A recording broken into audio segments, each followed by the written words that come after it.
inaa lilaah wa innaa ilayhi raajicuun. Gabadhan Uma Cali yaa lahaa waxay u dhimatay cirbada filarka oo faruuryaha lagu shubto. Soo cirbadaas wejigana waa lagu shubtaa, faruuryahan inta badan faruuryahan waa lagu shubtaa. Maalmihii ciidda ay isku diyaarinaysay ee rabtay inay faruuryaheeda ciidda ay qurux badnaadaan ee filarkaas ku soo shubatay. Kadib hooyadad waxay dhahday guriga markay ku soo laabatay waxay soo laabatay faruuryaheedii oo gaduud iyo wejigeedii oo jaallo ah. Gabadhaas hal maalin bas ay nooleed markay ku soo shubatay filarkan kadib gabadheeda sidii ugu dhimatay dhakhtar xitaa ma gelin, xanuun kale kuma sii dhicin. Subxaanallah, ilaahay maqaadirtiisa. Waxay leedahay meel oo saaloon ah ee ugu soo shubatay, yacni koofeer ee cirbadaha filarka ee gabadheeda faruuryaha ugu soo shubatay. Inta badanna sida aniga aan ku ogaa dhakhtar caadi dadka qaarkood ay tagaan inta ugu badan dhakhtar ay u tagaan oo ugu soo shuba. Laakiin saaloon hadday noqoto saaloonka tajmiilka oo quruxda saaloono oo hayhaya jiro laga yaabay kuwaas inay yihiin. Marka waxaa uga digayaa Soomaalida oo waayadan badan ayaga naftirkooda barteen inay cirbadahan ee faruuryaha ay ku soo shubtaan. Iska ilaaliya in aa meel saaloon oo caadi intaa tagtaan aa ku soo shubataan, sababtoo ah saaloonka inuu waxaan taqasus u lahayn laga yaabaa uu ku taqasusin uu si fiican u aqoonin, kadibna yacni sida loogu shubo bas inay yaqaanaana laga yaabaa. Soo marka wixii inaa wax naftiin aa ku weynaysaan waxaa waaye khatar waaye, nafta wax ka qaalisan ma lahan. Soo cirbadahan oo kaleeto cuduraa laga qaadi karaa. Gabadhan hadda way ku dhimatay wax kasta kansar ma ahan meel saaloon ah in qofka uu tago uu uga shubto.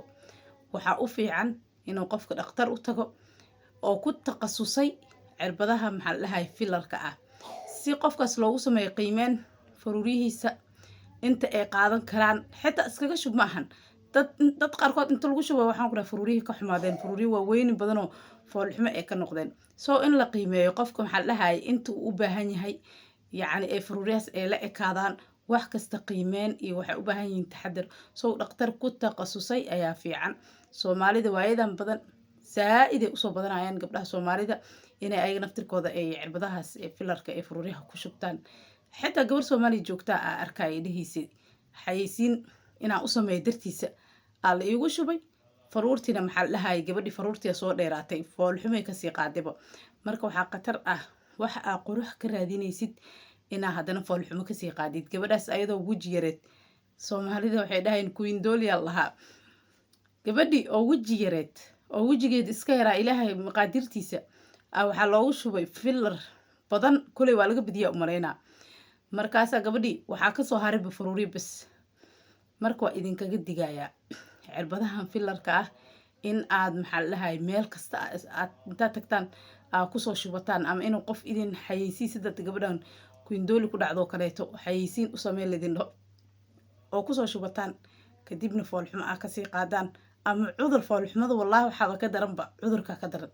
Gabadhan hadda way u geeriyootay, carab waaye, waxay kasoo jeedaa wadanka Ciraaq, nafteeda ku weysay. Soo tusaale waxay u tahay dad badan oo waxaan ku dhahay cirbadahan zaaid u isticmaala oo 6 bilood kadib haddana waxay u baahan tahay cirbadii in lagu soo shubo mar kale. Qaar 6 bilood waaye, qaar 2 sano waaye. Soo wallaahi waxaan wax sahlan ma ahan. Dadka waxay u maleeyaan Soomaalida kuma baraarugsana waxyaalahan lagu shubanayo, waxay u maleeyaan inay tayo leeyihiin. Qaar tayo lahayn jiro iyo qaar tayo leh. Marka waa idinkaga digayaa cirbadahan filarka oo wejiga lagu shubto ama faruuryaha in aa meel kasta tagtaan oo ku soo shubataan. Dhakhtar ku taqasusay u taga oo yaqaano inta u baahan tahan iyo nooca ay tahay iyo quality-geeda wax kasta dhakhtar fahansan. Insha Allah biidhnillah waxaan rajaynayaa inaad videogan ka faa'iideen haddii aad tihiin dadka filarka ku shubta ama dadka ku fikiri doono had kadam inay ku shubtaan. Ani qorshaha iguma jirto. Marka videogan share gareeya, meel dheer gaarsiiya. Marba intaa haddaa soo gaarteen followga iyo subscribe-ka YouTube-kana waa soo dhigayaa. Subscribe-ka hayla dhaafina.